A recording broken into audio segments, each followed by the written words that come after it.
அதிகாரத்தை நோக்கி தான் பயணிக்கிறாங்க அரசியல் கட்சிகள். அதிகாரம் கிடைக்கக்கூடிய சூழல் பிசிகாவுக்கு வந்திருக்குது. அது 20 எம்எல்ஏ 18 எம்எல்ஏ இருந்த பாமகவுக்கு அந்த வாய்ப்பு கிடைக்கல. ஏன் 3 எம்எல்ஏ 4 எம்எல்ஏ இருந்த பாமகவுக்கு கூட அந்த வாய்ப்பு கிடைக்கல.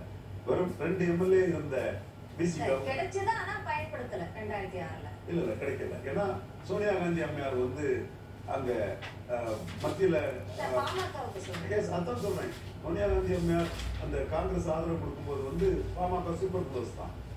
பாமகவும் பிசிகாவும் சேர்ந்து ஆதரவு கொடுக்கும்போது காங்கிரஸ் சூப்பர் க்ளோஸ் தான். ஸோ அந்த இடம் வந்து 4 போல்ஸ்ல எந்த 2 போல்ஸ் சப்போர்ட் பண்ணாலும் கவர்மெண்ட்டுங்கிறத பயன்படுத்தி தான் அது பிரிபோல் அலையன்ஸ் தான். கலைஞர் கருணாநிதி முதல்வர் தான் எல்லாரும் வந்தாங்க. அதுல ஒருத்தர் காங்கிரஸ் மட்டும் சப்போர்ட் பண்ணாலும் மற்றவங்க சூப்பர் க்ளோஸ் ஆயிடுவாங்க. இந்த கம்யூனிஸ்டுகள் வந்து பாலிசி அடிப்படையில் இப்போ மாதிரி தான், அவுட் சைட் சப்போர்ட் தான். கூட பாமக மேல் சபை வேணும்னு தான் கேட்டாங்க. ஸோ அவங்க மந்திரிசபை இடம் கேட்கல, மேல் சபை வேணும்னு தான் கேட்டாங்க. ஸோ அப்படி ஒரு வாய்ப்பு இப்போதான் வந்திருக்கு. காரணம் பிரிபோல் அலையன்ஸுக்கே பிரிபோல் பார்ட்டிக்கு சிங்கிள் பார்ட்டிக்கே 108 தான் சொல்லும்போது 7-8 சொல்லும்போது அவங்களுக்கு 10 சீட்டுக்கு மேல இடம் தேவை. அதுல வர்றவங்களுக்கெல்லாம் அவங்க மந்திரி பதவி கொடுக்குறாங்க. அப்படிப்பட்ட ஒரு சூழ்நிலையை பிசிகாவை பண்ணிக்கிட்டாங்க. அது அரசியலுங்கிறது அதிகாரத்துக்காக தான்.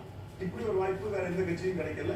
2 எம்எல்ஏ உள்ள பிசிகாவுக்கே கிடைக்கும் போது வந்து அவங்க அதை பயன்படுத்திக்கிட்டதா தான் நான் பாக்குறேன். அதுல பிரியம் சொன்ன மாதிரி இந்த விளக்கங்கள் அதெல்லாம் தேவையில்லை. எங்களுக்கு தேவை அதிகாரம் கிடைச்சிட்டுன்னு அவங்க சொல்லலாம். பட் அலைன்ஸுங்கிற இதுல அவங்க என்ன வராங்கன்னா, ஆட்சி அதிகாரத்துல பங்கு பெறது வேற, குறிப்பா ஒரு பெரிய எலெக்ஷன்ல வரும்போது தேர்தல் கூட்டணியை முடிவு பண்றது வேறங்கிறது தான் அந்த புள்ளி தான் வராங்க.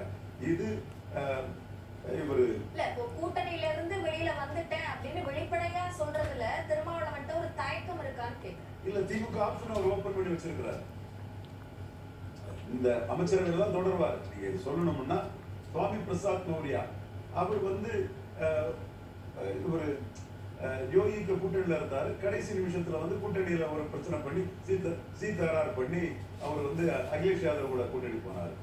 இது அதே மாதிரி உபேந்திர குஷ்வாகா என்டிஏக்குள்ள தான் இருந்தார். கடைசியில சீட்டு தயாரார் பண்ணி இவர் ஆர்ஜேடி கூட போனார். இதெல்லாம் முன்னாடி நடந்த சம்பவங்கள். இப்பவும் இவங்க என்ன பண்றாங்கன்னா, அவங்களுக்கு ஷார்டேஜ் ஆஃப் எம்எல்ஏ, எங்களுக்கு அதிகாரத்தை எங்க கூட ஷேர் பண்ணிக்கிறாங்க.